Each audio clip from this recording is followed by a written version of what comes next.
In this sometimes seem a little random because the harmonies are not maybe very familiar, and I find there are a couple things I can do with my students to help some of the really difficult passages make more sense.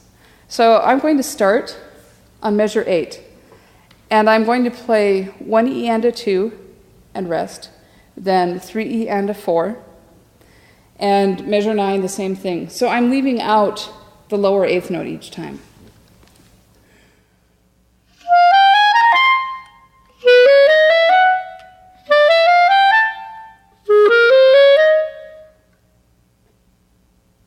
So you can hear there's actually a sequence. You can hear a pattern. When you first look at that, there are sharps and flats and naturals everywhere in those two measures, and it can be a little intimidating. But if you play it slowly and listen for the pattern, it's actually really quite doable. Another place where this happens is bar 17 and 18. I'm going to play just a little bit at a time.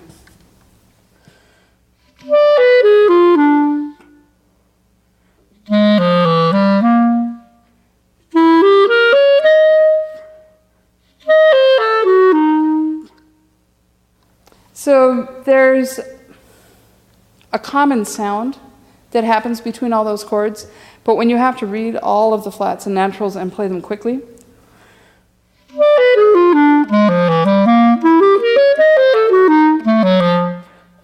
and unless you're getting every single one right away, it doesn't sound like a pattern, and so if you aren't looking for the pattern, it's hard to practice it consistently, and that's what we want to do. There are a couple of fingerings to be aware of. There are a lot of uses of chromatic fingering that really help you out. For example, in measure 2, between the E sharp, which is F, of course, and the F sharp, if you use the chromatic fingering there, that's always a good idea. The same chromatic fingering works well in measure 10, that's sliver key. And in measure 15, there's a chromatic scale if you use the F to the side F sharp.